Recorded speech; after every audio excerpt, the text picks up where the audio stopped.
Welcome everyone to our newest video. We're the Dimitrov-Boulay piano duo. My name is Dimitri Dimitrov. And my name is Elvira Boulay. And today we thought with Elvira that we would talk to you about a very specific, how to say it, not a passage. What is it that we are going? Maybe polyrhythm, like when your right hand plays a different set of amount of notes than your left hand. Exactly, I have here the score, you will just see it somewhere on the screen, from the C sharp minor Nocturne by Chopin. We will put it somewhere on the screen so you can see what I'm looking at. You will see, for example, that you can have 18 notes, right? 18 notes against 4 notes, 18 notes of the right hand against 4 notes of the left hand. And then after that you will see 35 notes in the next bar of the right hand against, again, only 4 notes of the left hand.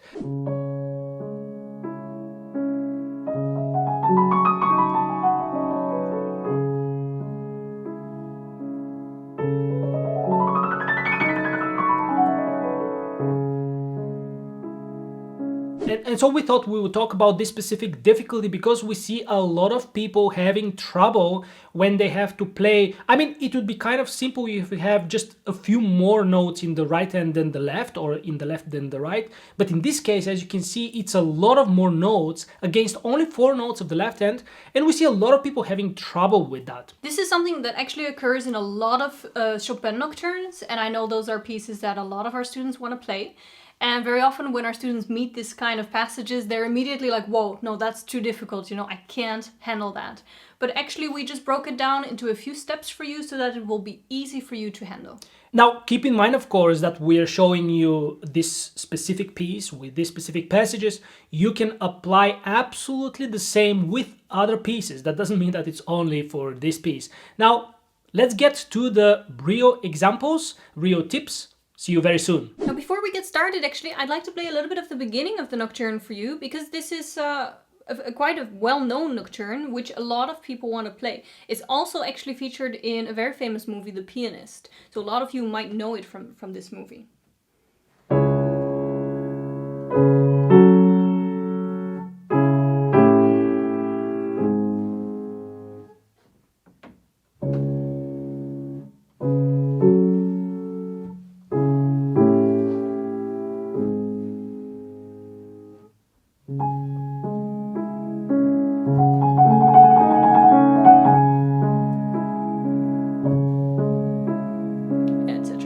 Okay, so let's start with our first step, which is actually my favorite. This is the step that I always do whenever I have such passages.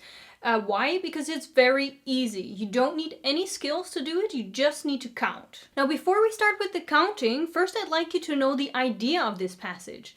Now, the idea is that the left hand actually continues in the same tempo, so in the tempo that you've been playing. Make sure that your 8 notes don't suddenly become slower. That's the idea. Your left hand is the boss. The left hand is the one that controls the tempo. And your right hand will play whatever you need to play, whatever tempo you need to play, in order to match your left hand. Now, that's the idea of the passage.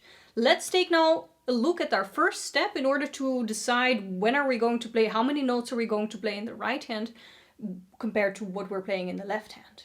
Now, as I said, it's very easy. All you need to do is count. So we know we've got 18 notes in the right hand and we've got 4 notes in the left hand.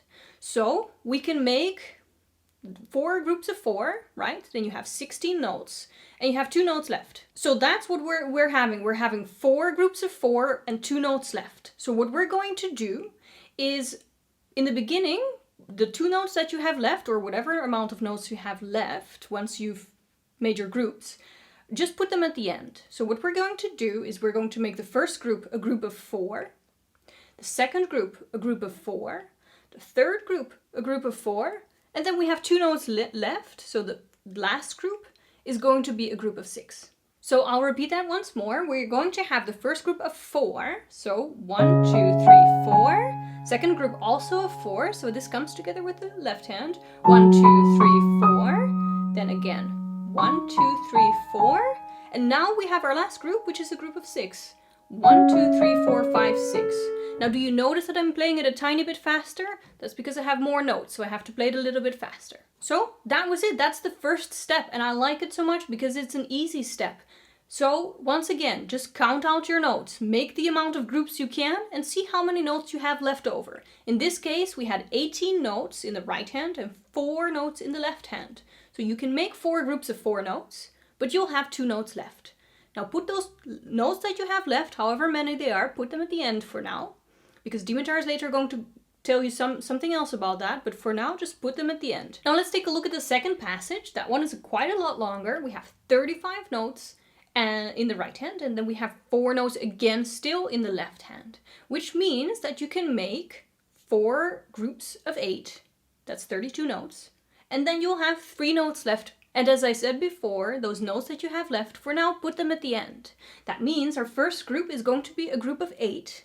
1, 2, 3, 4, 5, 6, 7, 8. Our second group, 1, 2, 3, 4, 5, 6, 7, 8. 1, 2, 3, 4, 5, 6, 7, 8. And our last group will be 11. 1, 2, 3, 4, 5, 6, 7, 8, 9, 10, 11. And then comes the next note. So that's all. That's all you have to do. Count it out. Count it out in groups. Whatever notes you have left, leave them for the end. Now don't forget, if you're liking the video so far, please give it a thumbs up. And if you're not subscribed yet, subscribe, click that subscribe button and the notification button if you want to be notified. Okay, so one thing before I move to the next step, one thing that Elvira forgot actually to mention is something very simple that we actually, and she does it and I do it very often, is write in the score which note matches with which note. Just draw a line between the right hand and the left hand so you can see them when they match, so you don't have to think every time about that. So that's something very useful. Once you figure out with which notes they match, the right and the left, just draw a line, because it's very easy to see, then you will feel very comfortable. Now the second tip I wanted to give you is something that's a little bit more advanced. You don't have to do that, but if you're interested and if you're already very stable and very comfortable with the first advice that Elvira just gave you, is something to do with a musical effect. Look at the second passage. You have a very long passage and we have groups of 8 notes in the right hand. If you do that though, what happens is, if you look at the third group, the beginning of the third group of 8 notes, the right and the left hand have this. Right hand plays C sharp, you can count that, and left hand plays D sharp.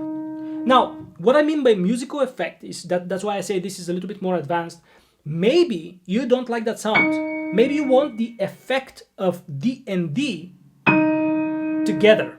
The highest note of the right hand to match together with the left hand. What you're going to do then, is a little bit more difficult, is you are going to change the group of 8 notes. They're not going to be all the time 8.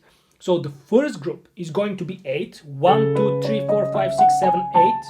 Then the second group is going to be 1, 2, 3, 4, 5, 6, 7, 8, 9. So you're going to write that down in the score, and then you're going to match the right and the left hand with the D sharp. 1, 2, 3, 4, 5, 6, 7, 8, 9. You can have again group of 9 notes, and then 1, 2, 3, 4, 5, 6, 7, 8, 9. So that makes it very easy. It's just a different way of organizing your groups. You get first 8 notes in the right hand and then 9, 9, 9. That's the only reason for doing that, is because perhaps we like the effect of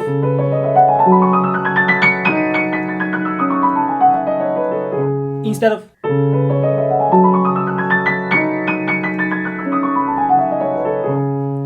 so that's why we say this is a second step, because it's a little bit more challenging. And the first thing is to be absolutely stable. You don't think about musical ideas before you actually feel stable and before you feel comfortable with your playing. Only then you start thinking about the sound. What kind of sound do you want to produce? What kind of notes do you want to match? Like, I will give you an example that's not at all about what you have to do, but like when I do it, sometimes I even play the left hand in between some of the notes of the right hand because I like the effect. That's what actually happens. I don't always even play them together, but you cannot do that if you don't take at first the most simple steps and divide the notes as equally as you possibly can and play them that way. And the third and last tip would be, but you have to follow it like a ladder, like steps.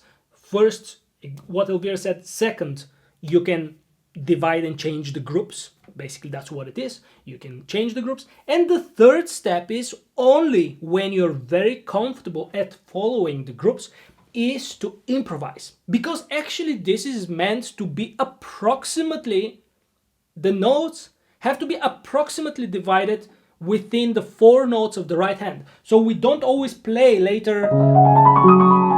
I don't think about counting when I do this, or this passage especially. Right? I know that I have to be approximately here with the D sharp of the left hand, but I don't think about it when exactly. If you ask me, I don't know where I play exactly the left hand with which note. I don't know. But in the very beginning, I have to know. And if you follow this gradually, you will be able to do the same. So the third step is when you're comfortable, you forget about everything and you let go and you just play. And it doesn't matter what happens. If you're not happy, you will go back to the previous steps and you count again. Then you go to the next passage and you try. For example, what can happen is that you're done with the left hand very soon and you have so many notes left, like... Look how many notes I have to still play. That means that you played the left hand too quickly. But that's okay. You have to improvise and you have to let go and see actually if it works. You can record yourself. That's for another video that you have to watch from us. So you can record yourself and see, does it fit? That's the third step, improvising and then going back to the previous steps. Most of the people make the mistake to start from the third step because it's the most inspiring step and because it's the most kind of artistic step of improvising. Oh, I like this sound. Don't do that. It's not going to work. And if it works, you probably don't need this video. Anyway, I'm not going to further sum up the steps because I think I repeated enough for you. I think you already know what you have to do. Let us know what you think. Let us know if you tried the steps and how they work for you. And by the way, if you have further questions about this, if you're playing something and you have trouble with it, you can send us a message and maybe you can even send us a video. We can get in contact and make a video especially for you with a passage that you find difficult. Just get in contact with us. Let us know if you have any further questions about this or anything else. If you're new to the channel and that's the first video you come across, just make sure to check our other videos because we've made already quite some and we're going to continue. So if you're interested, we talk about different topics. We hope that you enjoyed these tips. The tips we give are always from our own experience as performers, as professional pianists, but also as teachers. We see the mistakes our students make, we see what they do right and what they do wrong, and we try to always help them figure things out. So we know that this works. As long as you're patient, as long as you apply everything that we say, you will see that it helps. If these tips were useful to you, make sure to give us a like. And also check out our Instagram and our Facebook page. And don't forget that if you're not subscribed, don't forget to subscribe. Also, if you want YouTube to inform you whenever we upload a new video, just click after you subscribe. You can also click the notification bell. In this way, YouTube will let you know every time we upload a new video. Thank you so much for watching this video. For us, recording it was a great pleasure and we'll see you next time.